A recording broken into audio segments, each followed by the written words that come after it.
Okay, I'm Kris McCowan. I'm 38 years old. I grew up in southeast Idaho and Rigby, Idaho. About the last 10 years I've been living in Phoenix, Arizona, that area, and now I'm here in Utah, starting a new career and just living life. I've been married now for 13 years, and during that time we've had 4 daughters. How did you feel about being married at 25?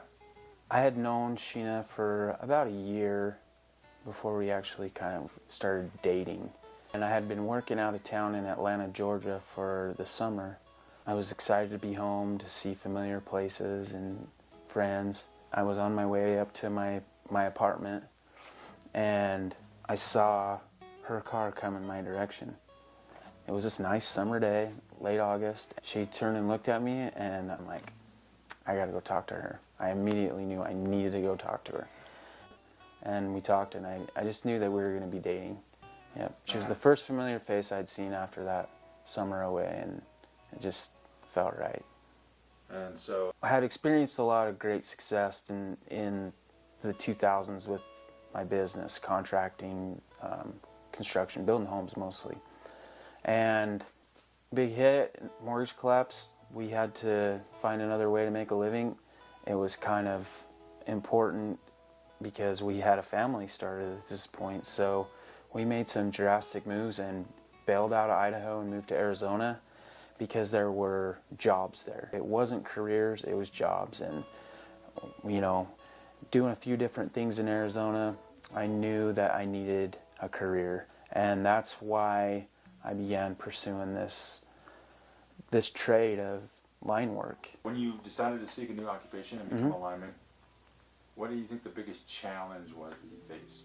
The hardest part was there just weren't many line jobs out there at the time, so that's probably been the biggest hurdle, is patience, because you don't just walk on to a crew and start working. You might have to travel across the country to land an opportunity. How did you feel about starting a new career at 37, 38 years old? I was terrified because most of the guys that, in their mid-20s, a lot of former military guys, a lot of young guys, even people fresh out of high school, something that put doubt in my mind if I was doing the right thing. I found myself living in Arizona, raising my family in Arizona, and working in the oil fields of North Dakota, Texas, Pennsylvania, all over the country. The money was great, but family time was not so great. During this whole period of time, I had been searching for line work. How did your wife react when you told her, this is what I'm going to do? I went home and I told my wife, I'm like, I can get a line job, but I have to attend this school. And her eyes lit up. She's like, we need a change, let's do it. She was all in, ready to make some sacrifices because neither of us were happy with me being away all the time. So, get to line school. Line school goes great. How great? I mean, straight A's. It was one of the funnest things I've ever done. But there were a lot of guys graduating, and I knew they were my competition. I was going to be on the road, traveling, looking for work, meanwhile trying to work and pay bills, and the stress on both of us was overwhelming. What do you think were some of the strongest parts about your marriage? Trust, number one. Also, work ethic. I obviously have worked hard my whole life to provide for my family, and my wife has worked double as hard to raise my kids. And she helped me when I had my own business. She did bookkeeping. She did a lot of legwork for us. And just the household needs, taking care of bills, taking care of keeping the house together, Sounds almost like a business partnership. Yeah. Instead of a courtship. And those strengths don't really fill those check the boxes for romance, making someone feel special, making somebody happy. And then you find out your wife's feelings. Right. In January, after I finished the school in December, it was like, I can't do this, and I think we need to separate. And my jaw hit the floor. I knew we were having a hard time, but I never knew that she felt that way. You know, went away. The emotional part of our marriage went away. Not only was I dealing with the stress of finding a job after leaving a good job, leaving our home, all this, now I had to deal with the stress of what am I going to do? My wife doesn't want to stay married. I've done all this for family, and it's fallen apart before my eyes. So how, when you heard the news, you still needed to meet or the demands of your new career. You want to excel. Right. How were you able to endure those demands with a troubled marriage? Didn't want to eat, couldn't sleep, couldn't focus. I mean, it was killer. The best thing I could do was lean to some friends and family. A couple of my best friends were like, man, you got to eat. Because I lost 20 pounds plus. And this is a physically demanding job. To go like that, losing all this weight, not sleeping, it wrecked me. So really, I just had to start putting one foot in front of the other. Breathe in, breathe out. Force yourself to eat and not bring it into my new job or job interviews or whatever the case was. But yeah, just friends and family were my saving grace. To find out I'm not the only one that's been through something like this was huge, because you feel alone when this happens. I fought and fought so hard and would give it anything to get to this position, the opportunity that I have in my hands career-wise, and now I've found the threshold of what I'm not willing to give up for it. And it is a desperate feeling to want so much to fix it, and knowing that maybe it's too late.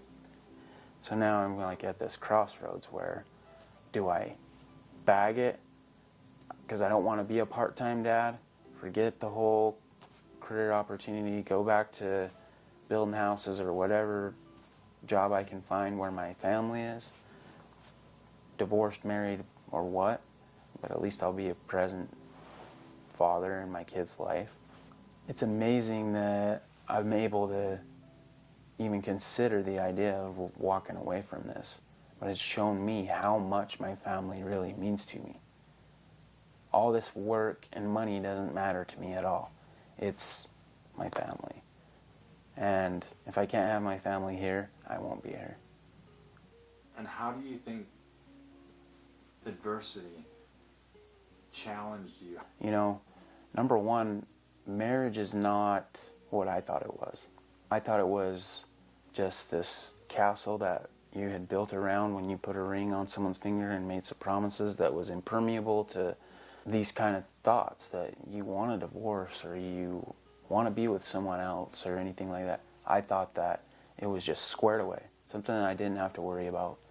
And I found out that I was wrong, that I got lazy in my marriage, and I needed to pick my head up out of work mode and bill paying mode and progress mode and take a look back at my family and realize how much of a toll it's taken on them, all this ambition and moving and trying to find a new career, and also finding out that I can do something this difficult. You know, this has become a huge part of who I am now, dealing with this. And if it had never happened, you know, I'd be a different person in 2 years from now. You know, win or lose, if I stay together with my wife or not, like, this is a huge growing experience. I said hallelujah to the 16th royal Benz. You're getting down on your knees, and it's time for you sickness again. All right, you ready? Yep.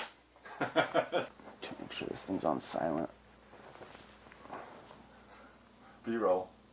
Hey, what's B-roll! So, oh, this light. why don't you just tell me a little bit about yourself? All right. Like what? You know, things like that, real simple. You don't have to tell me your favorite color, but Okay, yeah. that could help. How did you know that? Like, what were you thinking? You can't just... But I mean, so what's the original question? It doesn't matter. One of the things that she liked about you from the beginning was that you were a hard worker. Right. And you took that compliment, Kris, and you ran to the fucking moon. Yeah, I did. I think that's one of the things that you found out. You know what I did? I set my cruise control and I just went.